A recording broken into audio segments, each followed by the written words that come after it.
जय हिंद बच्चों। आज मैं कक्षा 10 गणित पाठ 1 का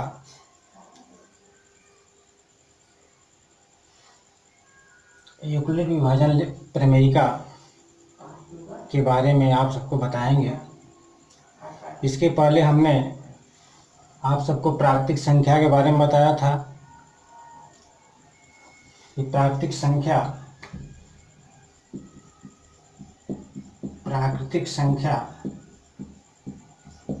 एक से शुरू होती है, 1, 2, 3, 4 इत्यादि।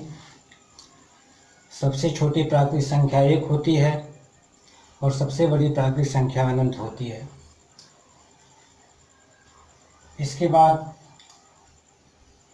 पूर्ण संख्या क्या होती है? इसी प्राकृतिक संख्या के पहले 0 लिख दें तो 0 और यह प्राकृतिक संख्या मिल करके पूर्ण संख्या बनाती हैं।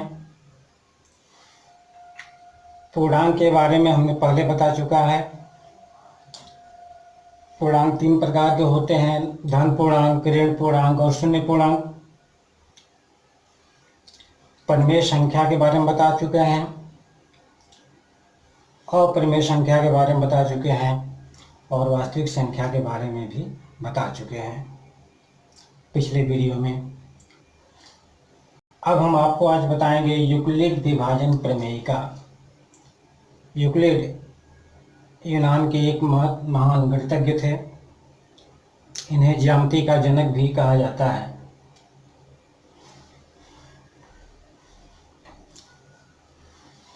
यूक्लिड विभाजन प्रमेयिका है क्या?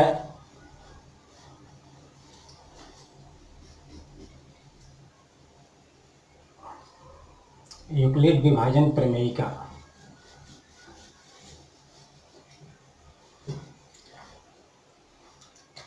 यदि हम दो धन पूर्णांक लें a तथा b,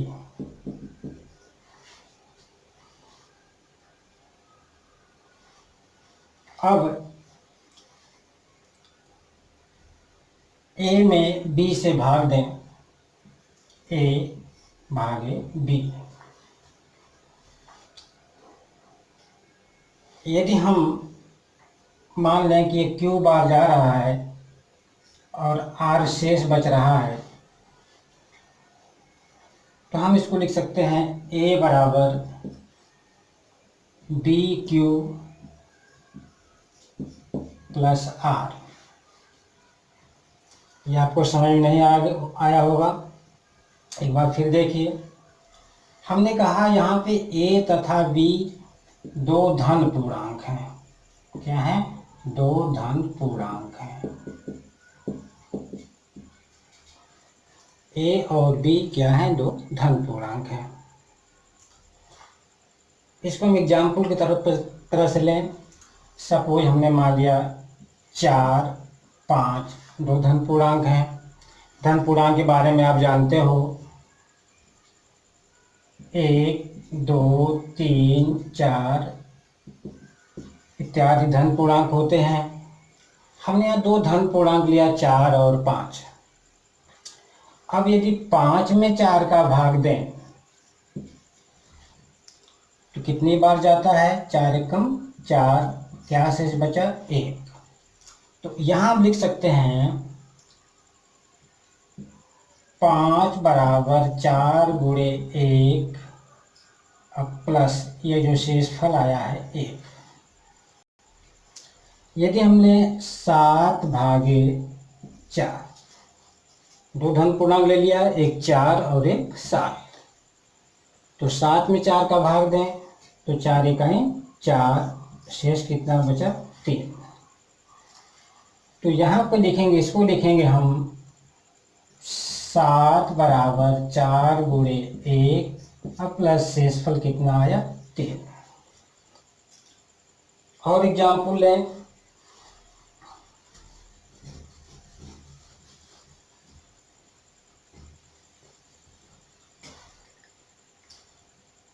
आठ 17 तो 17 में 8 से भाग दें, 8 गुना के 16, शेष कितना बचा? 1। तो यहाँ पे हम कहेंगे 17 बराबर 8 गुणे 2 प्लस 1। बेटा यहाँ पे हम 17 को कहते हैं यह भाज्य है, 8 को कहते हैं यह भाजक है, 2 हमारा जो है भागफल है और 1 क्या है? शेषफल है। तो यहाँ 17 हमारा क्या है? भाज्य है, ये 17 भाज्य बराबर 8 क्या है? भाजक गुणे ये 2 क्या है? भागफल प्लस 1 क्या है? शेष। यानी यहाँ पे मिला आपका भाज्य बराबर भाजक गुणे भागफल प्लस शेष। भाज्य बराबर भाजक गुणे भागफल प्लस शेष। अब यहाँ पे हमें ये देखना है कि जब 17 में 8 से भाग देते हैं तो क्या 2 के अलावा और कोई बार जा सकता है? तो 8 में जब भाग देंगे, 8 का जब भाग देंगे 17 में, तो 2 के अलावा और कोई भागफल हमें प्राप्त नहीं होगा, सिर्फ क्या प्राप्त होगा? 2। और ये शेषफल कितना मिलेगा? 1। 17 में जब हम 8 का भाग देंगे तो सिर्फ 2 बार जाएगा पूरा पूरा, और 1 क्या मिलेगा? हमारा शेषफल मिलेगा। 2 भागफल मिला और 1 क्या मिला? शेषफल मिला। यहाँ जो भागफल और शेषफल जो प्राप्त होगा यह एक यूनिक प्राप्त होगा, अर्थात इसके अलावा और कोई प्राप्त नहीं होगा। ठीक। और यहाँ पे देख रहे हैं कि यहाँ जो शेषफल मिल रहा है वह भागफल से सारी जो शेषफल मिल रहा है वह भाजक से कम मिल रहा है। शेषफल क्या मिल रहा है? ये जो भाजक है उससे कम। और एग्जाम्पल लें,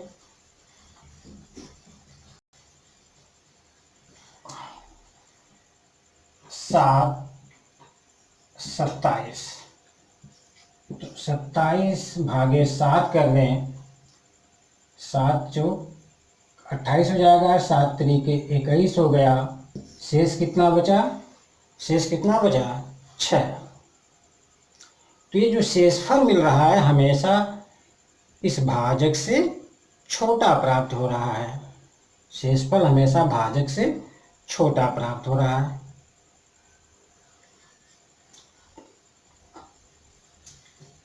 और एग्जाम्पल लें जरा,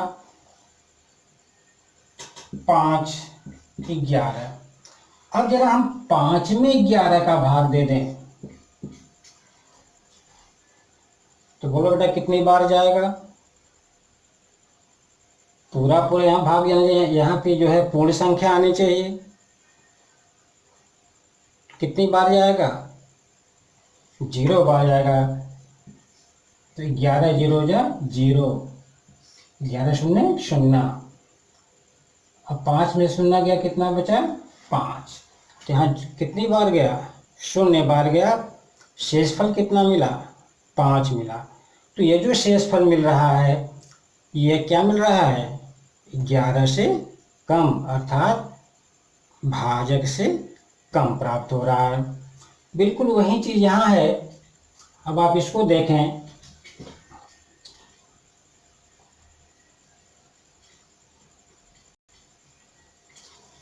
यूक्लिड विभाजन प्रमेयिका को आप समझा रहे हैं, आपको देखें ध्यान से। यदि ए तथा बी 2 धन पूर्णांक हैं, धन पूर्णांक हैं, तथा ए को बी से विभाजित किया जाता है। ए को बी से क्या किया जाता है? विभाजित किया जाता है। यदि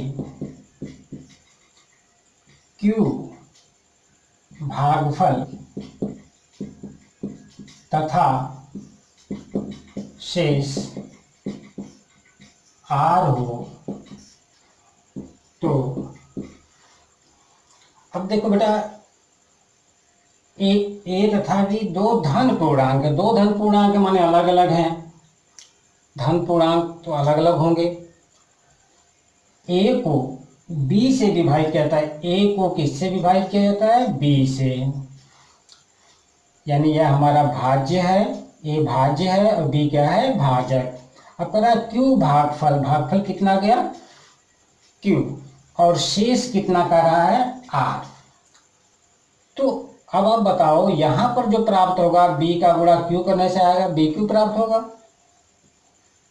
और अब आप कहोगे भाज्य बराबर, हम जानते हैं भाज्य बराबर भाजक गुणे भागफल प्लस शेष।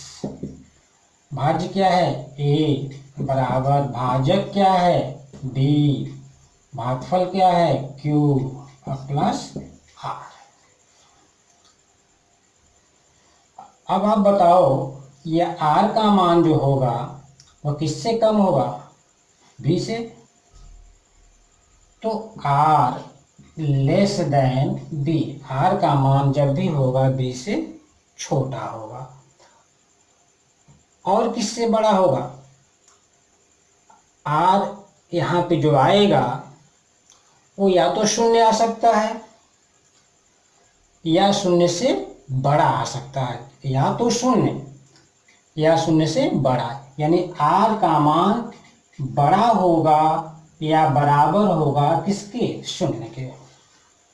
आर का मान शून्य या शून्य से क्या होगा, बड़ा होगा। आर का मान भाजक से आर का मान भाजक से छोटा होगा। R less than B, B क्या है भाजक, आर का मान भाजक से क्या होगा, छोटा होगा, किंतु शून्य या शून्य से बड़ा होगा।